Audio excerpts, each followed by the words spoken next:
Bien, admitiré a las últimas personas.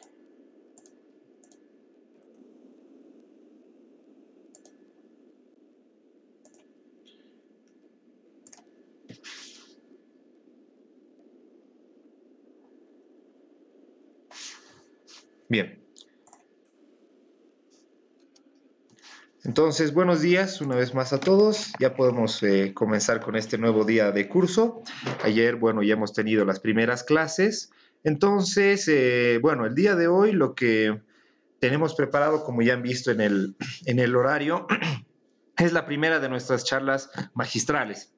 Entonces, esta charla magistral pues sería la que corresponde al curso de relatividad general. Así que, por favor, bueno, ahora doy la presentación y demos la bienvenida al doctor Suyo Porto Almaraz. Él, bueno, ha sido licenciado también en la carrera de física.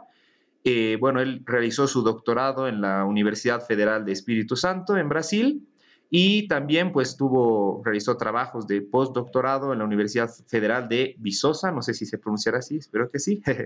Y bueno, él tiene sus intereses o realiza investigación o ha realizado investigación en lo que es teoría, bueno, entre teoría cuántica de campos o específicamente tal vez lo que es la cuantización canónica de la gravedad. Él también pertenece al grupo de sistemas complejos y, bueno, ha realizado muchos trabajos en lo que son teorías de campo topológicas o, por ejemplo, específicamente en teorías de Chern-Simons. Así que, bueno, para mí igual es un gran honor y un placer darle la bienvenida, Doc, porque nosotros, bueno, realmente él nos ha apoyado mucho y es uno de los pilares, creo, fundamentales de física teórica en la universidad. Así que realmente es para un gusto para nosotros, Doc, tenerlo aquí y contar con todo su apoyo. Así que, por favor, adelante, adelante, Doc. Muchas gracias, Darío, por la cálida bienvenida. Y el honor es para mí en realidad. Bueno, sin más vueltas, voy a compartir mi pantalla.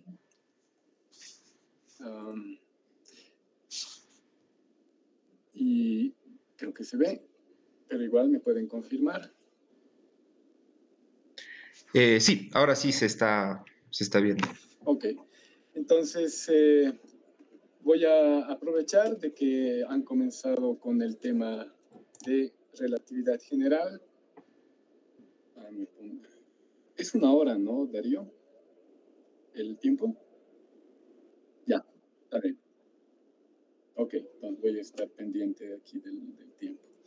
Entonces, voy a tomar esta oportunidad justamente para poner en evidencia algunos aspectos que yo espero que tengan la oportunidad de aprender en este curso y que son, yo los considero sutiles cuando se trata de la interacción gravitacional, en realidad cuando se trata de la relatividad general, debido a que, a diferencia de otros campos, ¿no?, el campo gravitacional en esta teoría es el espacio-tiempo. Entonces eso da lugar a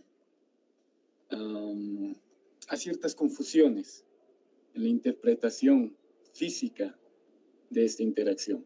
Entonces lo que voy a mostrarles hoy es una aplicación de la gravitación en bajas dimensiones.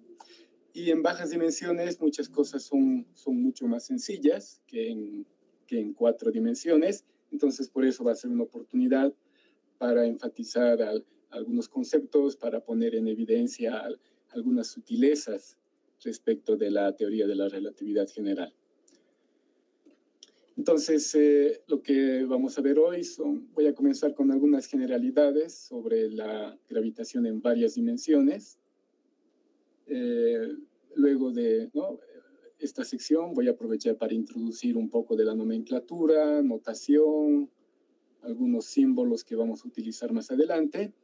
Y luego en la segunda parte vamos a específicamente estudiar una teoría de gravitación en 0+1 dimensiones, acoplada con campos de materia. Vamos a establecer una analogía entre esta teoría con aquella teoría que describe la dinámica de partículas cargadas con y sin masa. Voy a mostrarles algunos ejemplos de este caso y vamos a cerrar con algunas conclusiones.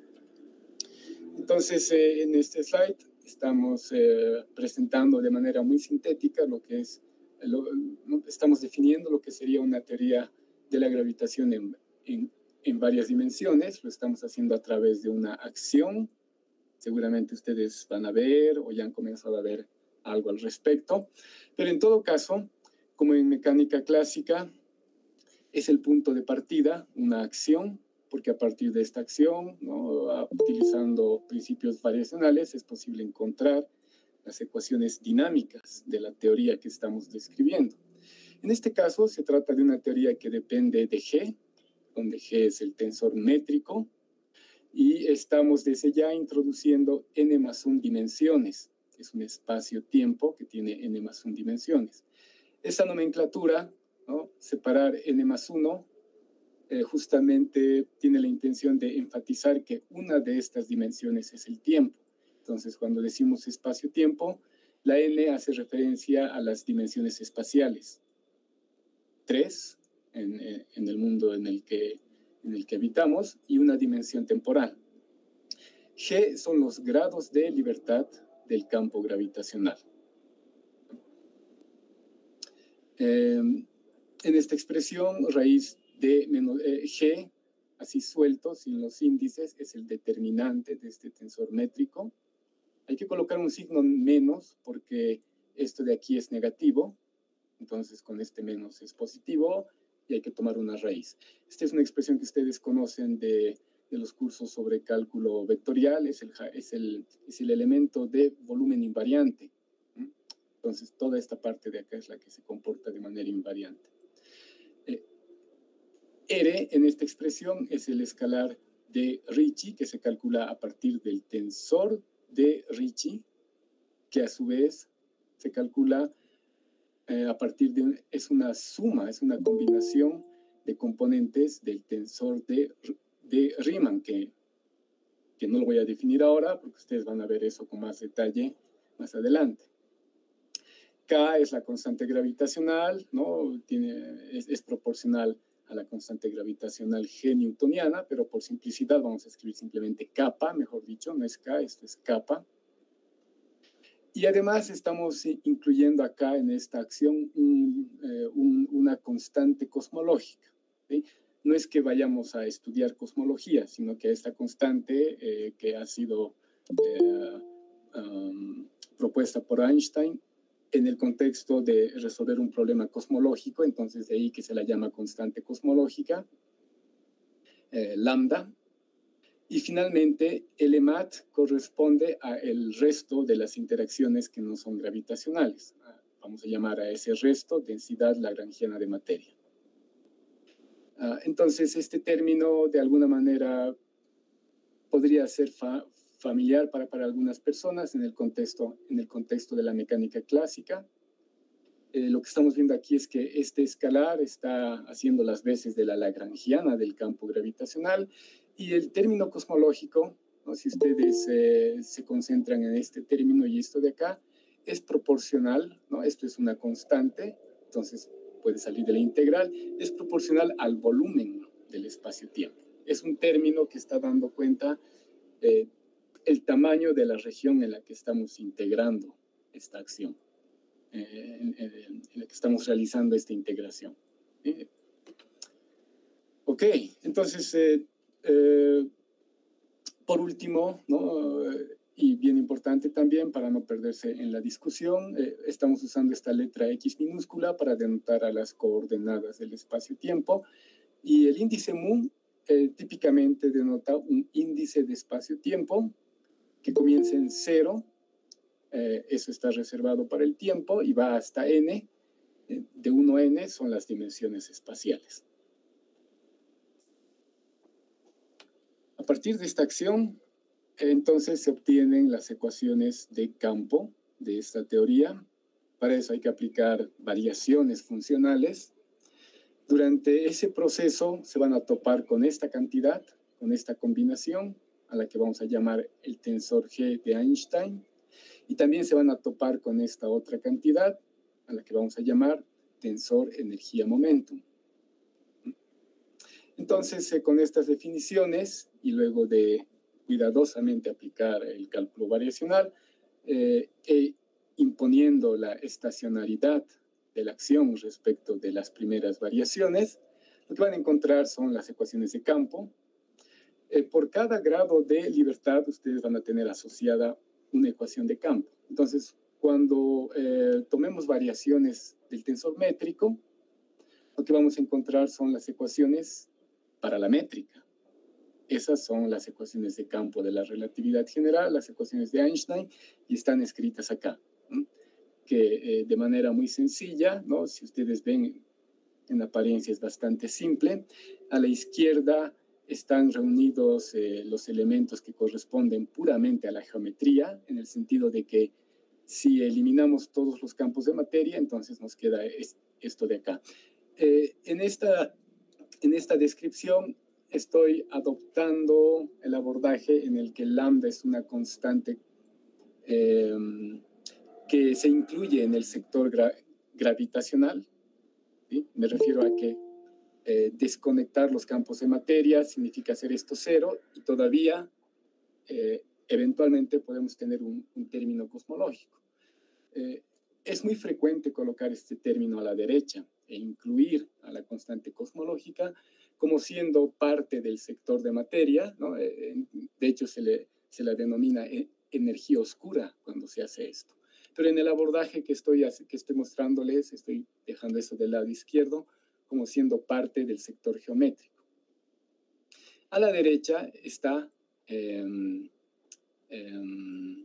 tensor energía-momento. Entonces, esta ecuación lo que está haciendo es igualar la geometría con el contenido de materia.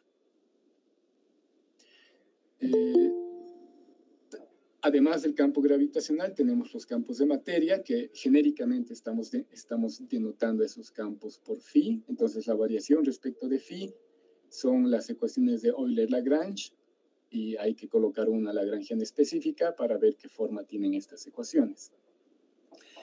Es importante mencionar que el tensor energía-momento está restringido debido a una identidad.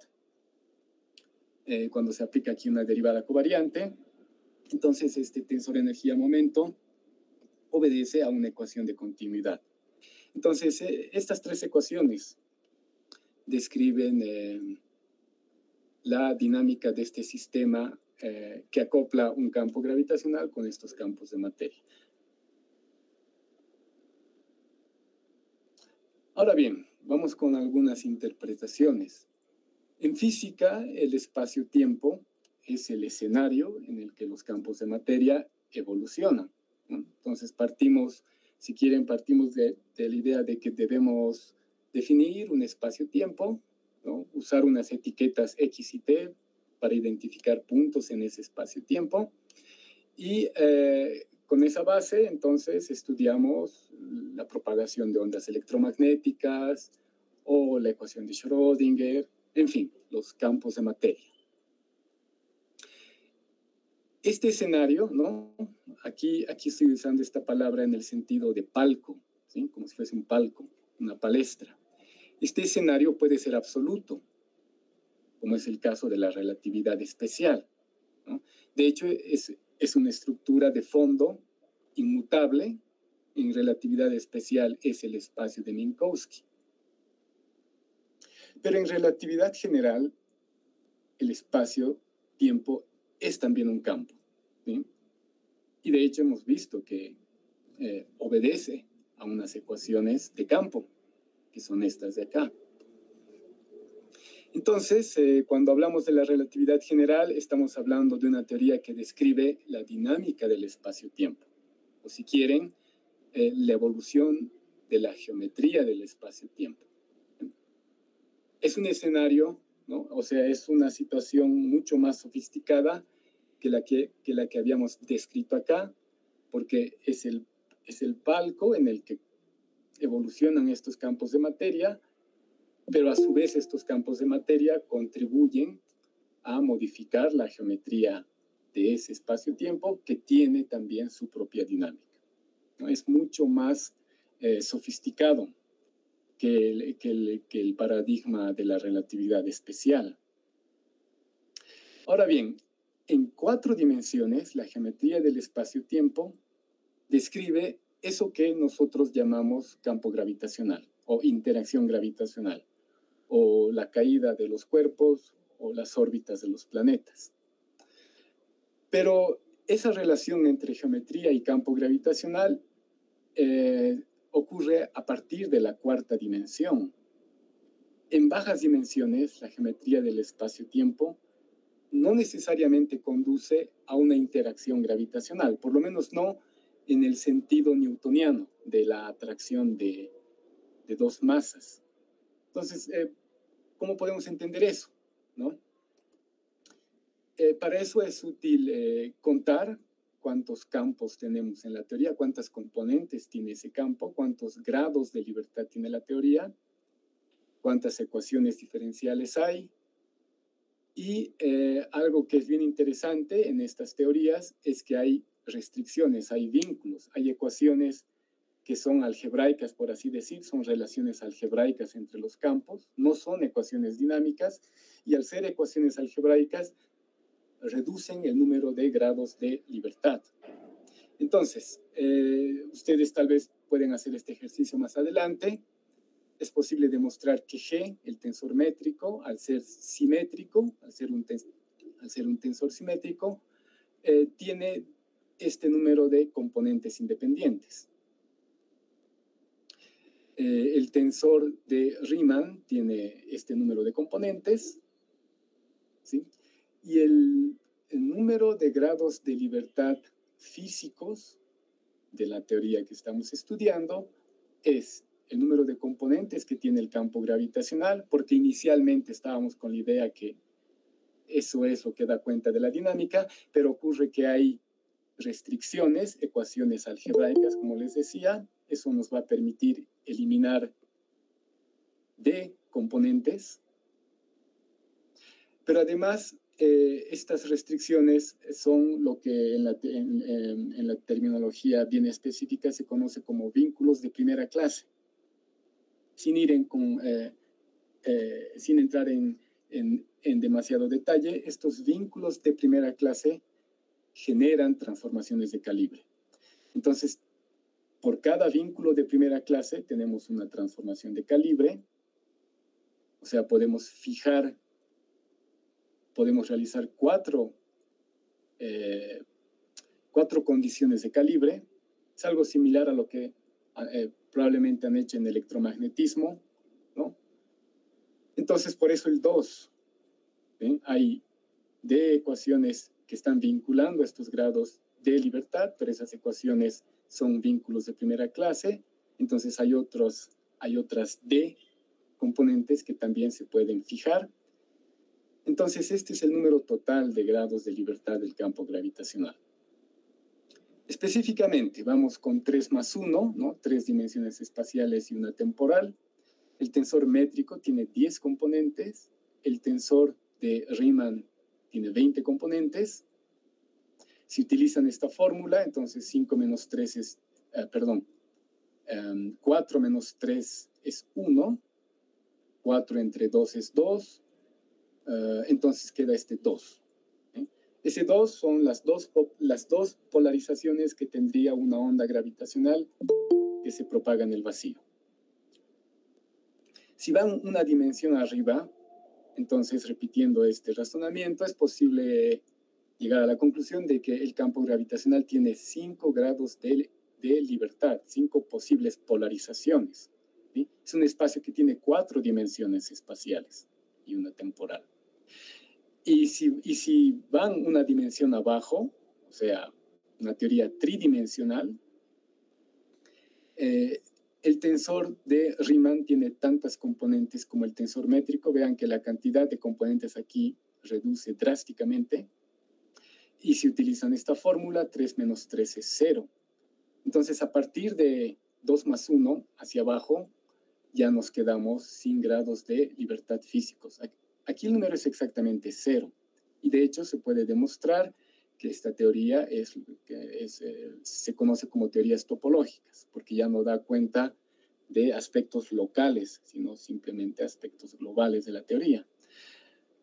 Pero la situación es más crítica en 1 más 1 y en 0 más 1, porque entonces este conteo daría números negativos, ¿no? Menos 3 grados de libertad, cosa que no tiene sentido. Lo que pasa es que a partir de estas dimensiones, esta teoría es trivial. ¿Sí? Entonces, en principio, ¿no? Habrían muy pocas motivaciones físicas para estudiar gravitación en estas dimensiones debido a esta trivialidad, pero ocurre que la presencia de los campos de materia puede cambiar esta situación, ¿no? Y de ser triviales pueden pasar a ser interesantes.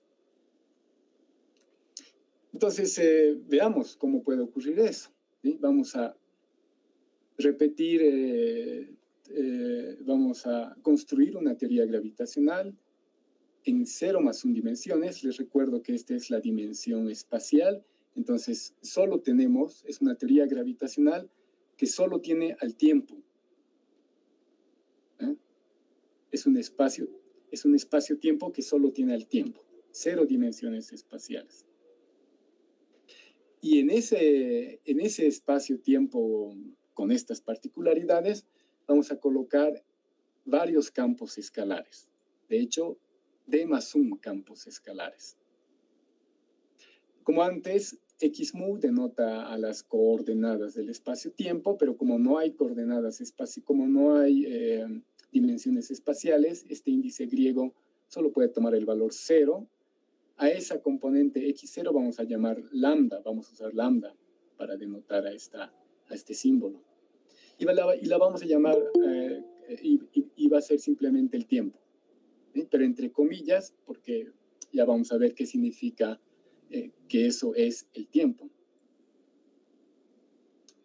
Entonces, cuando vean índices griegos, simplemente esos índices griegos valen 0. El tensor métrico solo puede tener la componente 0, 0. O sea, es una matriz 1 por 1. Solo tiene una componente. Y en las convenciones de la asignatura de la métrica que estoy usando, hay un signo negativo, y entonces para garantizar que todo este número sea negativo, vamos a introducir e al cuadrado, de tal manera que esto es negativo.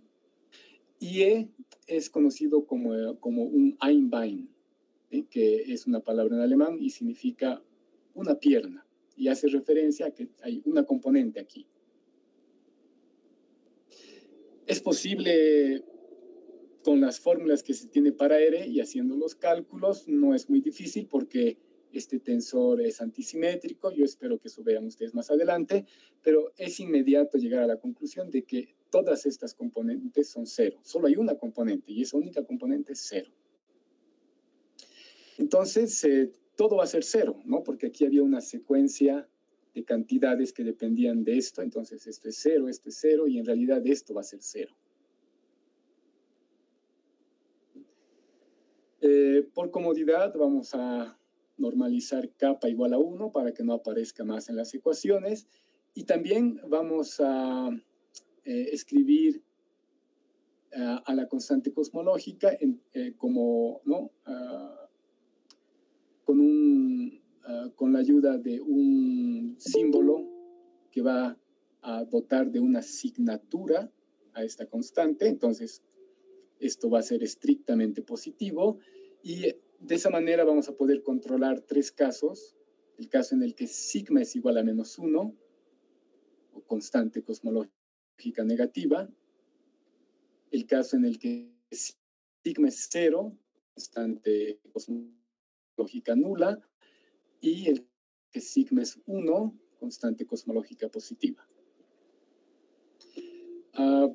Para este caso, para este estudio muy específico, vamos a elegir como materia campos escalares, que entonces que de alguna manera recuerda a la energía cinética en mecánica clásica, o sea, son derivadas de esta cantidad derivada por métrico.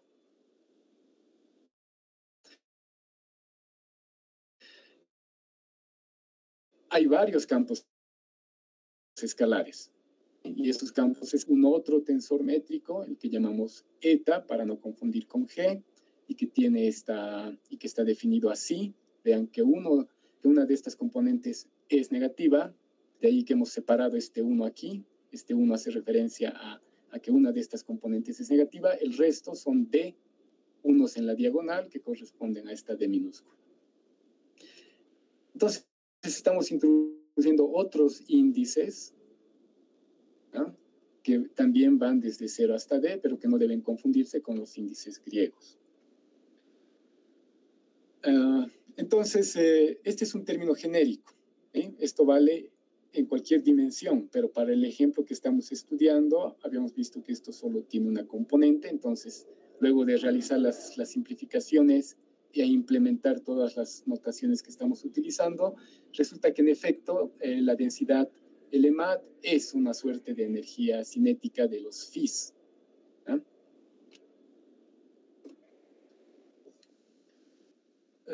Entonces tenemos que calcular, tenemos que reemplazar todo eso en la acción y aplicar las reglas para calcular la primera variación de la acción, y vamos a encontrar que el tensor de Einstein es 0, porque todo es 0, ¿no? Esto se define a partir de las segundas derivadas de la métrica, del tensor de Riemann, del escalar de Ricci y el tensor de Ricci, pero estos son 0, entonces G es 0, la única componente posible es 0. El tensor de energía-momento se calcula y da como resultado esto de acá. Así que las ecuaciones de campo para el sector geométrico, para la gravitación, son estas de acá. A la derecha está el tensor métrico y a la izquierda el único término que sobrevive es el término cosmológico. A pesar de que aquí hay primeras derivadas, no se dejen engañar, esto realmente es una restricción porque las ecuaciones dinámicas del campo phi son de segundo orden. Entonces, las velocidades tienen que darse en un instante dado, forman parte de las condiciones iniciales. Así que esto está restringiendo la posibilidad de elegir estas condiciones iniciales. Ya no son arbitrarias, tienen que ser tales que esta ecuación sea satisfecha. Lo interesante es entonces, ¿no?, que en bajas dimensiones, en este caso en 0 más 1 dimensiones, las ecuaciones de Einstein son ecuaciones que pasan a restringir el tensor energía-momento. En ausencia de materia, tendríamos que esto es 0, entonces necesariamente m tendría que ser 0 o la constante cosmológica tendría que ser 0.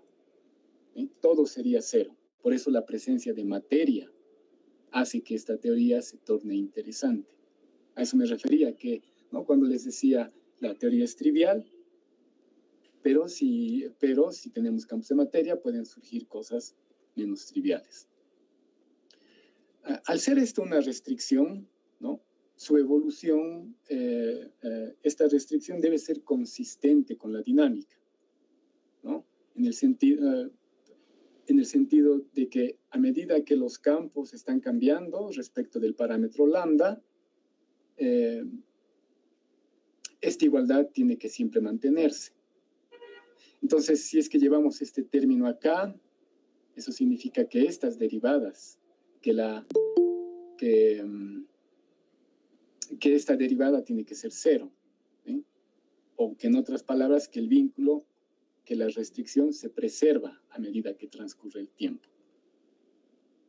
Pero eso es justamente la ecuación de continuidad, que en el caso, por ejemplo, de la teoría 3 más 1, ¿no?, es una ecuación mucho más sofisticada. Aquí es simplemente una ecuación que nos está indicando que esta restricción se va a preservar a medida que transcurre el tiempo.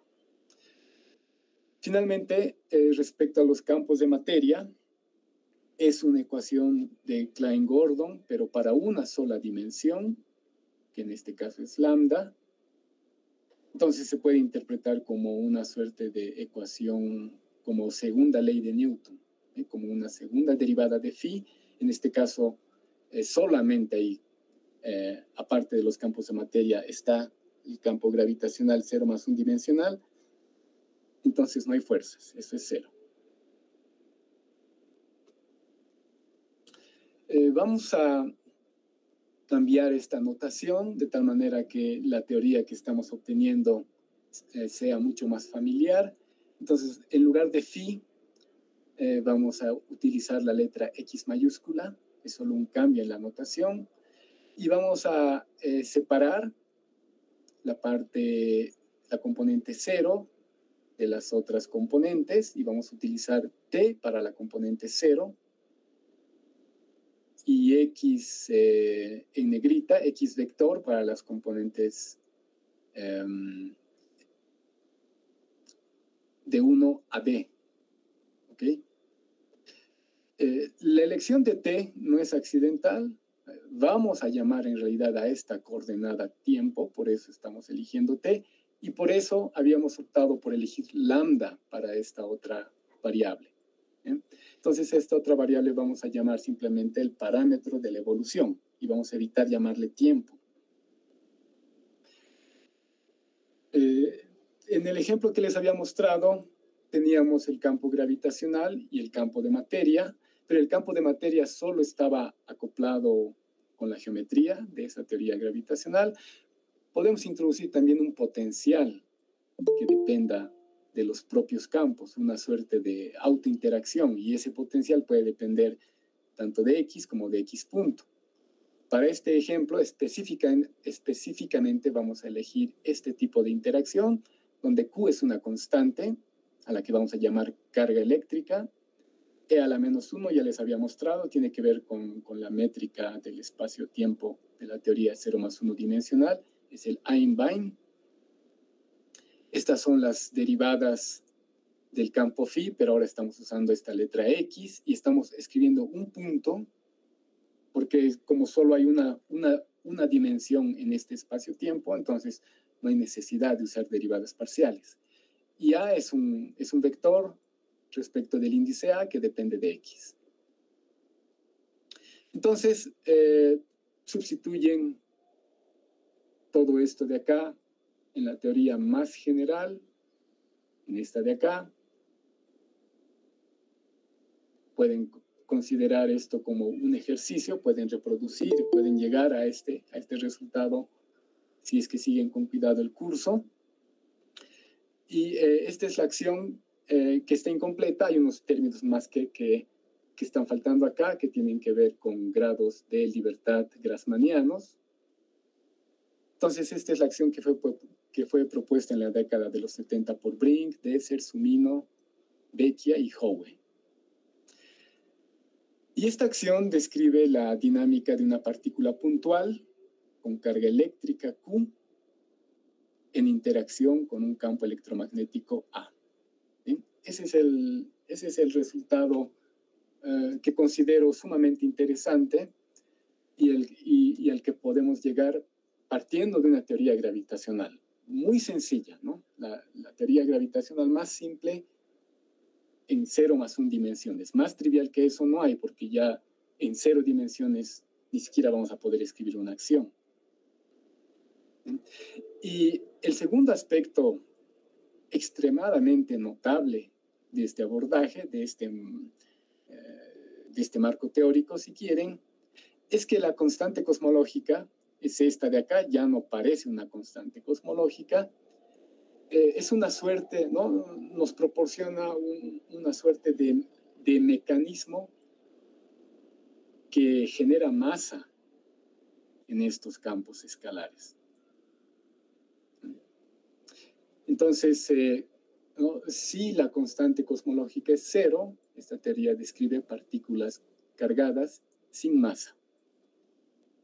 Si sigma es 1, si la constante cosmológica es positiva, entonces va a describir partículas cargadas masivas.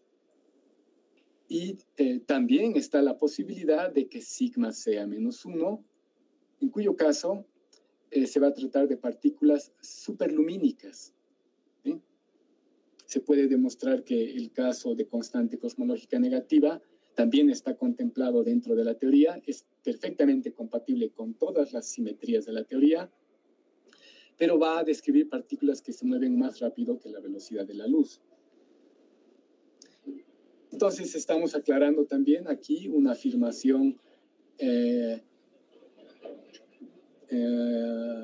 que considero que muchas veces no se la esclarece, ¿no? Este postulado de que nada puede viajar más rápido que la luz siempre se lo formula en el supuesto de que ese nada tiene masa positiva. Entonces, en efecto, partículas, en el contexto de que sigma es positivo, entonces, en efecto, para partículas comunes y corrientes, ¿eh? Estas partículas como los electrones, protones, no sé, neutrinos, siempre van a viajar con una velocidad menor o igual a la velocidad de la luz, asintóticamente aproximándose a la velocidad de la luz, pero nunca pasando ese umbral. Aquellas partículas que, por así decir, nacen con sigma igual a -1, o una teoría en la que sigma es igual a -1, una teoría en la que esa constante cosmológica es negativa, describe partículas que desde la formulación básica ya se mueven con velocidades mayores a la velocidad de la luz, pero están condenadas a moverse siempre con velocidades mayores a c. Entonces también la velocidad de la luz es un umbral. Asintóticamente pueden reducir su velocidad hasta el valor de c, pero nunca van a poder pasar a ser sublumínicas. Y claro, eso se comprende bien del hecho de que sigma con -1, 0 y 1 está separando tres sectores de la teoría, ¿no? Son tres teorías diferentes. Entonces, a menos que sigma sea también, uno pueda, no sé, dotarle de cierta dinámica a sigma y se invente un mecanismo en el que este 1 pase a ser -1 de manera continua, estos tres sectores están separados, estos tres tipos de partículas están... no podemos transmutar una partícula masiva una teoría con constante cosmológica positiva en una con constante cosmológica nula o con constante cosmológica negativa. Por lo menos no en la teoría que les estoy mostrando. Ok. Esta teoría posee posee dos simetrías. Una de ellas es la que proviene de la teoría gravitacional, pero como ahora solo tenemos una dimensión, entonces esa simetría es simplemente una reparametrización respecto del parámetro lambda.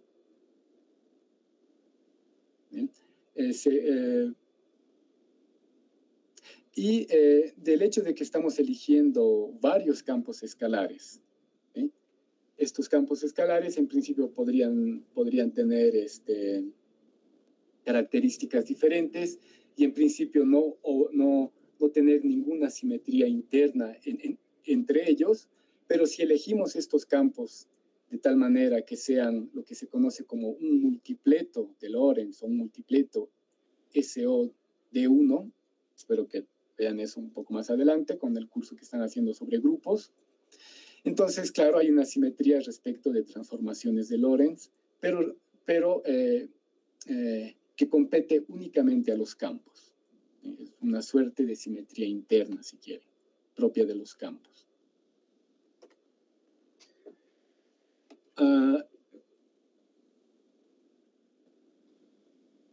Antes de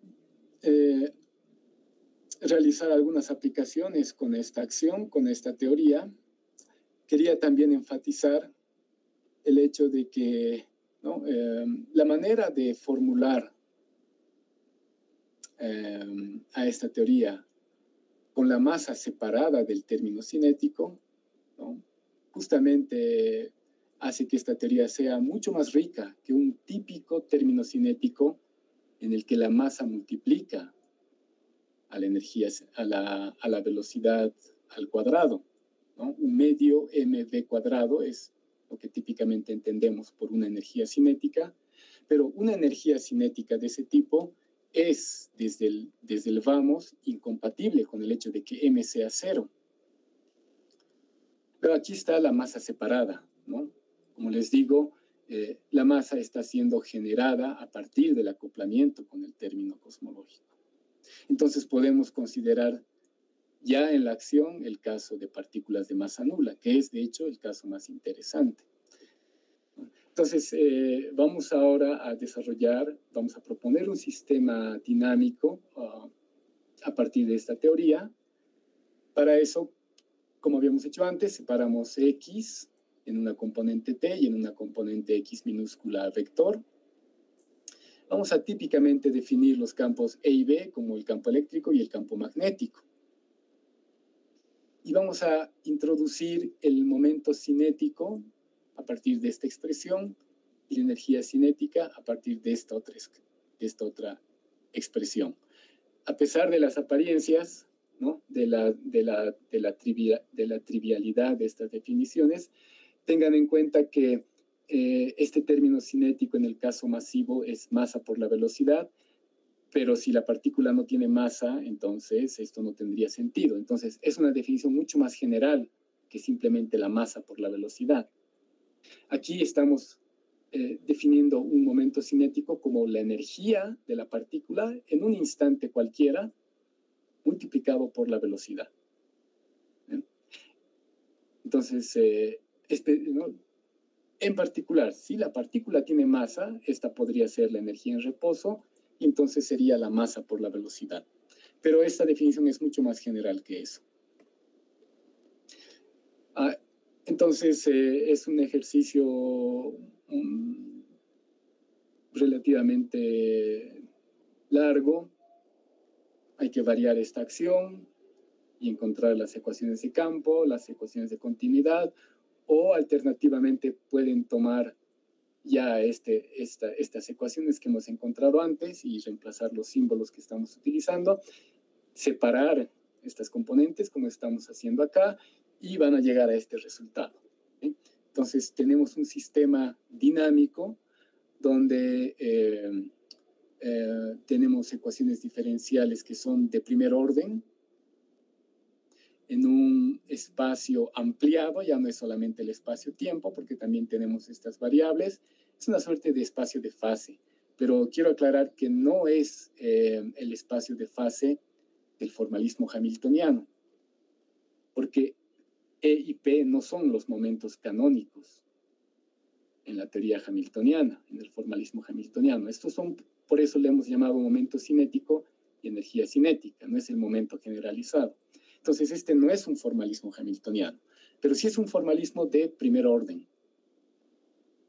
Y tenemos que cuando, para el caso de 4 más 1 campos escalares, este espacio ampliado es de 8 dimensiones. Tenemos al tiempo como una variable dinámica, porque vean que t punto no necesariamente es 0. Si pensamos en t como eso que marca un reloj, lo que esta ecuación nos está señalando es que ese reloj tiene un ritmo que no es uniforme. ¿Sí? Es un reloj que se atrasa o que se adelanta. Una ecuación para X, una ecuación para la energía cinética y una ecuación para el momento cinético. La ecuación para el momento cinético es básicamente la fuerza de Lorentz, es básicamente la segunda ley de Newton, donde a la derecha tenemos la fuerza de Lorentz, pero cabe aclarar que todo este sistema es compatible con la simetría de Lorentz, ¿no? Entonces es la segunda ley, pero en el contexto relativista. Y si se fijan, hay una letra F acá que queda en todas estas ecuaciones. Es una función que es arbitraria. Es un grado de libertad no físico y es el resultado de tener un vínculo, ¿no? Esta teoría, como les había dicho, tiene una restricción. Esta restricción no es simplemente, o sea, además de ser una relación algebraica entre estas variables, además genera transformaciones de calibre. Entonces hay que fijar el calibre, hay que elegir quién va a ser F, de manera similar a como en electromagnetismo hay que fijar un calibre para poder extraer la información física de esa teoría. Entonces, fijar F de alguna manera está fijando el ritmo que va a tener el reloj. Es importante contar los grados de libertad que tiene esta teoría, porque como les digo, tiene un vínculo, tiene una restricción, y es una restricción que se puede demostrar que es de primera clase.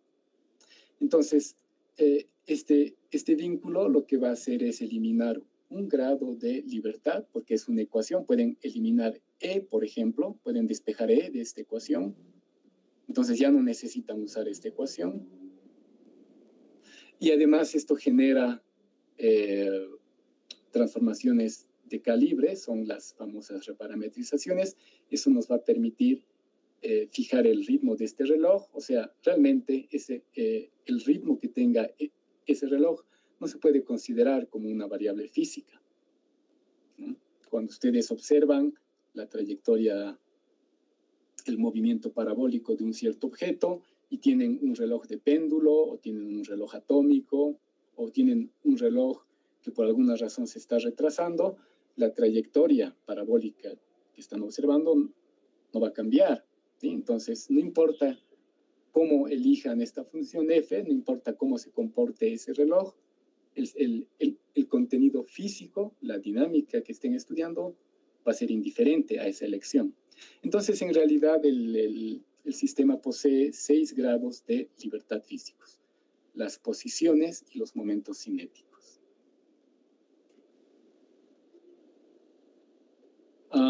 Entonces, es interesante realizar simulaciones numéricas para estudiar cómo funciona este sistema dinámico, ¿sí? Como les decía, el hecho de que hay una función f que hay que fijarla, en principio podría crear inseguridad en que lo que estamos obteniendo realmente, ¿no?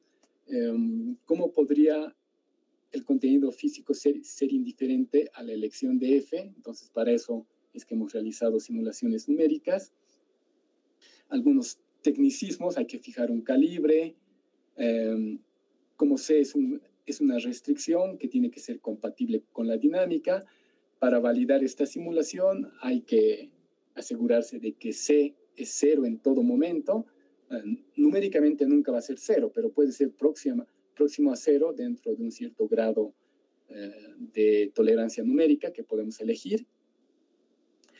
Y este último punto es opcional, porque si adicionalmente existen constantes de movimiento, entonces esas constantes, ¿no? La conservación del momento angular, la conservación de la energía, cosas así, también pueden emplearse como parámetros para monitorizar la validez de la simulación numérica. Permítame comentarles muy brevemente qué calibres podemos usar en estas simulaciones. Por ejemplo, si m es diferente de 0, podemos fijar que f sea igual a 1, y es posible mostrar que eso equivale a elegir que e es igual a m, y que el ritmo de ese reloj es el tiempo propio que han estudiado en relatividad especial, el tau. Si f es el 1 sobre el factor de Lorentz, eso equivale a elegir E como la energía de la partícula masiva, y el ritmo del reloj es uniforme, ¿no? T punto es igual a 1, cada segundo pasa un segundo. Pero estas definiciones son únicamente válidas para m. Si m no es 0, tenemos otra posibilidad: f igual a 1, pero mucho cuidado, porque eso no es equivalente a elegir el tiempo propio, ya que para una partícula de masa nula, esto es, ¿no? Para un fotón, por ejemplo, esto es 0 y el tiempo propio es infinito. Entonces, a pesar de que es el mismo calibre, el vínculo es diferente, C es diferente. Esto es 0 para el caso de partículas de masa nula. Y entonces no es posible escribir E igual a M. De hecho, como ven aquí no estamos escribiendo eso. Y entonces necesitamos de otro parámetro. Es ahí donde introducimos E sub 0, que es la energía del fotón en un instante que ustedes llaman 0. Por ejemplo, pasa enfrente de ustedes un fotón. Ese instante deciden que va a ser 0 y ese fotón tiene una cierta energía. Eso va a ser E sub 0. Y hay también un calibre que es similar a este, pero válido para el caso m igual a 0, que es elegir f de esta manera, y se puede demostrar que eso corresponde a elegir un reloj cuyo ritmo es uniforme. Lo interesante es que este caso es válido no solamente para m igual a 0, es también válido para m diferente de 0. Entonces, al ser mucho más versátil que este otro caso, vamos a adoptar cualquiera de estos dos calibres y la simulación numérica se puede hacer con cualquiera de esos dos calibres. También comentemos lo siguiente respecto a la velocidad. En el caso general, en el que m puede ser mayor o igual a 0, la velocidad de la partícula, indistintamente de la masa, va a ser esto de acá. Entonces se puede demostrar que v obedece a esta ecuación. Si m es 0, la velocidad es 1, porque estamos usando unidades naturales, o sea, se propaga a la velocidad de la luz. Pero si m es diferente de 0, aquí estamos por si acaso con constante cosmológica positiva. No estamos considerando el caso de partículas superlumínicas.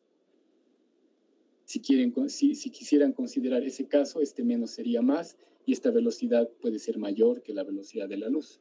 Pero no vamos a considerar eso. Entonces, esta velocidad es siempre menor o igual a 1. Esta es la ecuación de una esfera, ¿no? Cuando ustedes fijan este valor para un tiempo 0, esta es la ecuación de una esfera y es una esfera de radio menor o igual a 1 si la partícula tiene masa, y es una esfera de radio unitario para partículas de masa nula. Como esta es una restricción en la teoría, las partículas que tienen masa nula están confinadas a esta superficie, mientras que partículas masivas tienen la posibilidad de explorar el interior de esta superficie. ¿Sí? Aquí no se ve, pero esto es Vx, Vy, Vz, y entonces incluso la partícula podría estar en reposo si tiene masa y estar aquí en el origen de coordenadas. Pero si la partícula tiene masa nula, nunca va a estar en reposo, entonces va a estar confinada siempre a la superficie de esa esfera. Como un primer ejemplo, y ya casi estoy terminando, podemos estudiar la dinámica de una partícula. Todos estos ejemplos son para el caso de masa nula porque son más interesantes que los casos masivos. Entonces, por ejemplo, consideremos una onda electromagnética con esta polarización. Es una polarización general. Y para dotarle de mayor riqueza dinámica, además de esta onda electromagnética que está oscilando, los campos E y B están oscilando en el plano XY, pero además vamos a poner un campo magnético uniforme en la dirección Z, en la dirección de propagación de la onda. Entonces, en rojo están las trayectorias de la partícula de masa nula y en azul, solo para realizar una comparación, la trayectoria de una partícula masiva. ¿Sí? Azul es con masa, rojo sin masa. Vean que la partícula masiva realiza órbitas, por así decir, más abiertas, ¿no? Porque al tener mayor inercia, los campos electromagnéticos tienen mayor dificultad en modificar su trayectoria. ¿Sí? Entonces, es un poco contraintuitivo porque uno pensaría que la partícula de masa nula, ¿no?, va a tener trayectorias más abiertas al estar moviéndose más rápido. Pero no, aquí entra en juego la inercia y en realidad la partícula que no tiene masa no tiene inercia directamente, por lo menos no tiene inercia cuando está tiene la menor inercia posible. La única inercia que tiene es su energía. Entonces es fácil curvar a la partícula de masa nula. Les había indicado que en las simulaciones numéricas el vínculo tiene que ser cero, ¿no? Eso garantiza que la simulación numérica es correcta. Y además que el sistema dinámico es consistente. Entonces, en rojo estamos dibujando el vínculo para la partícula de masa nula y en azul para la partícula masiva. Y es muy próximo a cero, ¿no? Estamos hablando para una simulación numérica relativamente con un paso de integración razonable de 10 a la menos 9.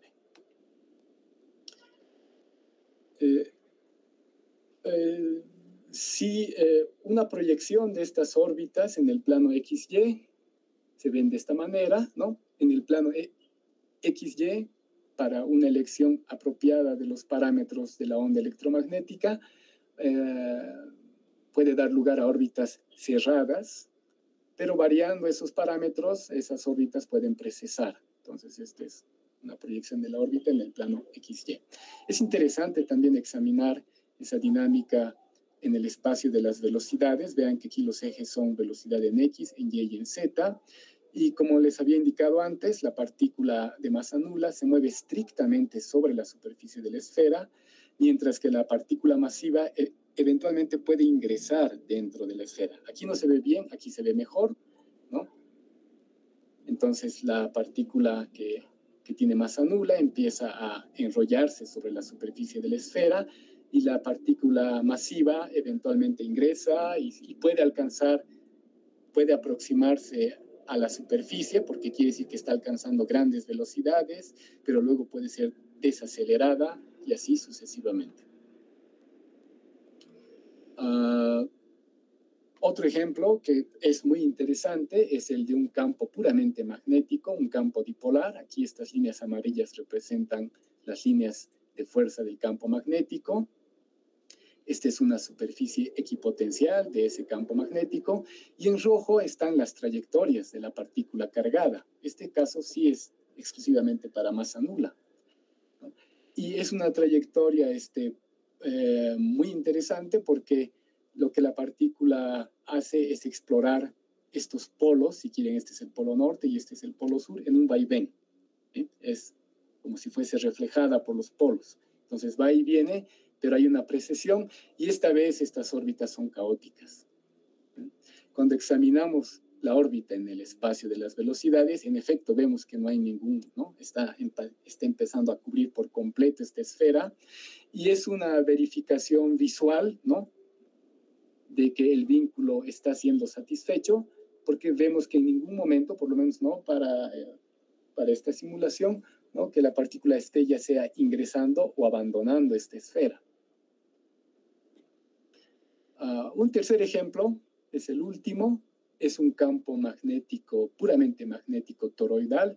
Las líneas verdes aquí son otra vez las líneas del campo magnético, las líneas de fuerza del campo magnético. Es toroidal porque esas líneas están conformadas de tal manera que forman un toro. Y en naranja está la trayectoria de la partícula cargada. Entonces, es posible confinar a partículas cargadas en una región del espacio con campos toroidales. Aquí hay una órbita mucho más interesante porque vean que aparecen ciertas ondulaciones acá, ¿no? Y el estudio del confinamiento de estas partículas en campos toroidales encuentra aplicaciones en física de plasmas y todo eso, porque justamente lo que se intenta en aplicaciones tecnológicas es confinar un plasma en una cierta región finita del espacio para poder alcanzar grandes energías y poder estudiar la fusión, ¿no?, la fusión la fusión nuclear. Ok, bueno, entonces con ese ejemplo termino. Permítanme mencionar entonces una breve descripción de lo que hemos visto hoy. Hemos formulado la dinámica de partículas cargadas, pero a partir de una teoría gravitacional de dimensión 0 más 1, donde vimos que las coordenadas de esta partícula cargada se pueden interpretar como campos escalares, conformados en un multipleto SO de 1.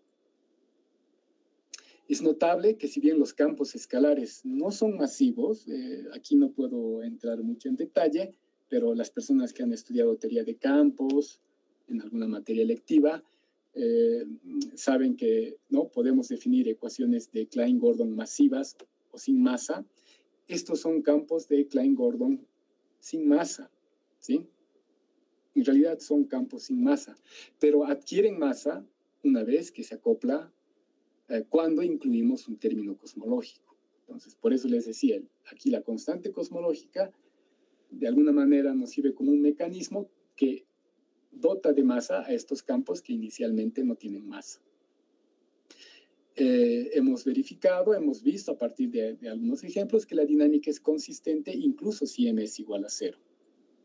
Las simulaciones numéricas muestran una gran versatilidad respecto de otros esquemas numéricos basados en otras formulaciones de la dinámica de partículas cargadas. Y es interesante que se puede ir más allá, se puede obtener una generalización reemplazando la métrica plana de los campos escalares por una métrica curva, ¿sí? Reemplazando aquí esta métrica de Minkowski por una métrica curva. Esto sería, ¿no? En este contexto sería como colocar una teoría de gravitación sobre otra teoría de gravitación en 0 más 1 dimensiones. Aquí hay algunas referencias para aquellas personas que estén interesadas en mayores detalles. Eso es todo, muchas gracias.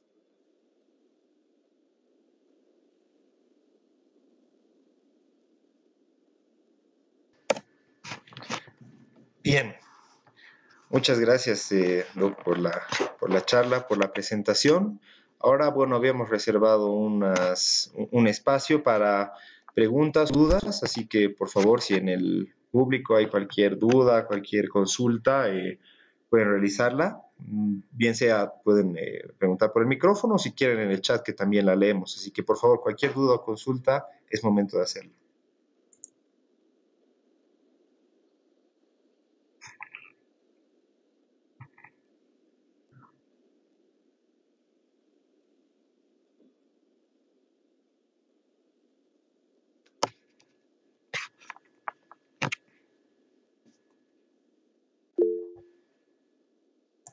Bien, aquí tenemos una consulta, la voy a leer. Déjenme que la abro un momento. Bueno, es una pregunta de Denis y nos dice, gracias por la charla. Tenía una pregunta. ¿Es general el hecho de que todo vínculo de primera clase está asociado a una transformación de calibre del sistema? A ver.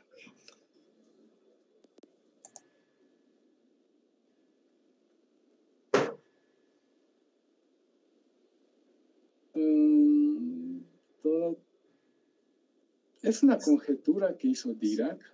Hizo lo que quiero recordar, ¿no? Hay un entonces, no hay un sí y solo sí. Una teoría de calibre, es así, ¿no? Una teoría de calibre va a tener vínculos de primera clase. Pero entonces, ¿no? ¿Será que una teoría que tiene vínculos de primera clase va a ser una teoría de calibre? Entonces, Dirac conjeturaba que sí, pero en realidad es posible encontrar ciertos ejemplos muy particulares, ¿no? No sé, creo que por lo menos yo no conozco una aplicación, pero ejemplos que muestran que no es de ida y vuelta, ¿no? Pero lo que puedo afirmar con mayor peso es que todas las teorías de calibre van a tener asociados, una vez que se realiza un formalismo hamiltoniano, van a tener asociados vínculos de primera clase. Ahora, una teoría que tiene vínculos de primera clase no necesariamente puede tener asociada una teoría de calibre. Por lo menos eso es lo que recuerdo de lo que se aprende de manera estándar con el formalismo hamiltoniano de estas teorías.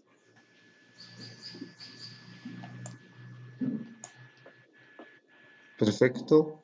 Muchas gracias. Aquí, bueno, Denis dice, me gustaría ser más específico. Supongamos que tengo un sistema con un vínculo incorporado mediante un multiplicador de Lagrange, por ejemplo.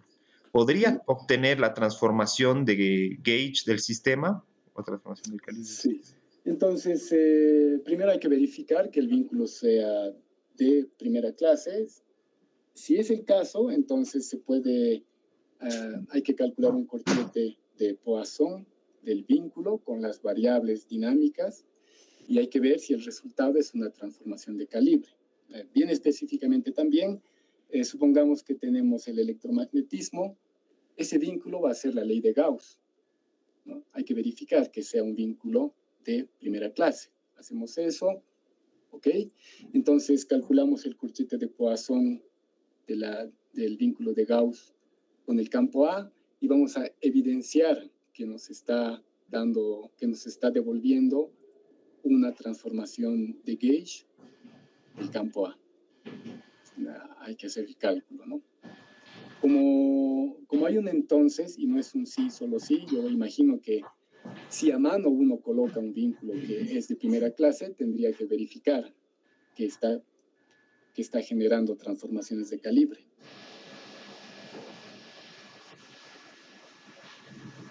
No sé si Denis tal vez tiene algo más tiene más dudas al respecto. Sí, menciona... Exactamente. Ok. Así es, Denis. Bueno, voy a aprovechar como es un curso, entonces voy a aprovechar de hacer ese tipo de aclaraciones, ¿no? Les había comentado, ¿no? De que en 0 más 1 dimensiones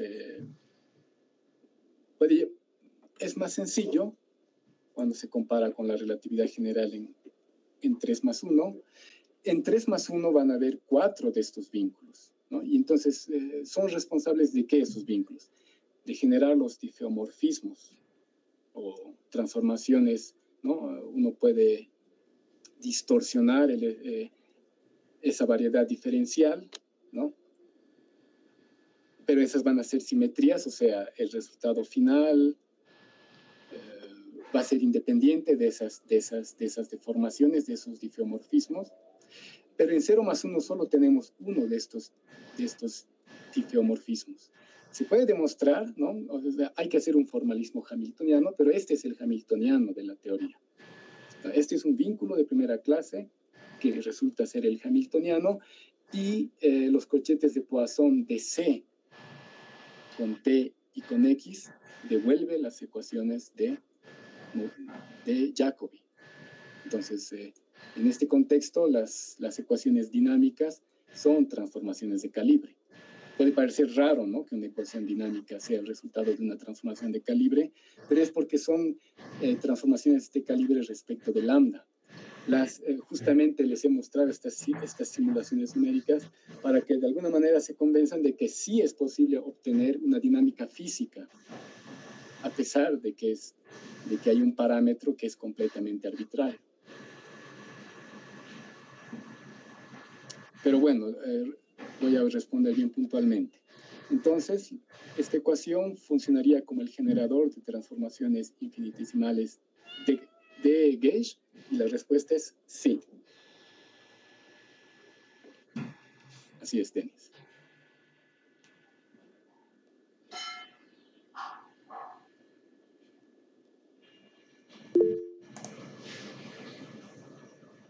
Okay.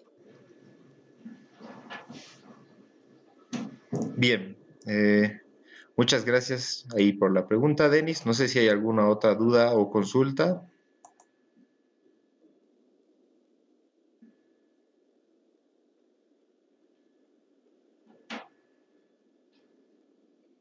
Bueno, ahí tal vez entonces yo una pequeña consulta o comentario. Bueno, me parece a mí muy interesante, ¿no? Que a partir, digamos, de una teoría así de gravedad con menos dimensiones se pueda llegar a describir una partícula cargada. Y quería preguntar, por ejemplo, en el otro caso que se mencionaba que igual era trivial, en el uno más uno, Mm. sucede, no sé si se sabe si sucede algo parecido o con alguna Sí, teoría parecida. sí. Cuando es una bonita pregunta, es una buena pregunta porque en 1 más 1 tenemos, ¿no?, una dimensión temporal y una espacial. Entonces aquí vamos a tener una integral doble. ¿Eh? Cuando la integral es simple, ¿no?, es una curva, es la línea de esa teoría gravitacional, es la teoría gravitacional de la línea de mundo que describe esa partícula. En 1 más 1, esa línea de mundo es una membrana. Entonces, lo que uno obtiene es una cuerda. Si repiten todos estos cálculos en 1 más 1, van a llegar a la ecuación de una cuerda bosónica, que Lenz tal vez ya sabe cómo se obtiene ese resultado, o tal vez les muestra también, pero el resultado es una ecuación para una cuerda, y es posible mostrar que cuando la dimensión es 1 más 1, surge una restricción que no está presente en 0 más 1 y que requiere que sigma sea 0. O sea, una cuerda es incompatible con una constante cosmológica diferente de 0. Es muy interesante lo que sale cuando es 1 más 1.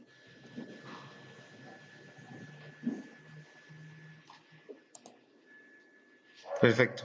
No, muchas gracias. No sé si hay alguna otra duda o consulta, por favor, cualquier curiosidad también que haya en el público, pues menciónenla que la vamos a estar respondiendo.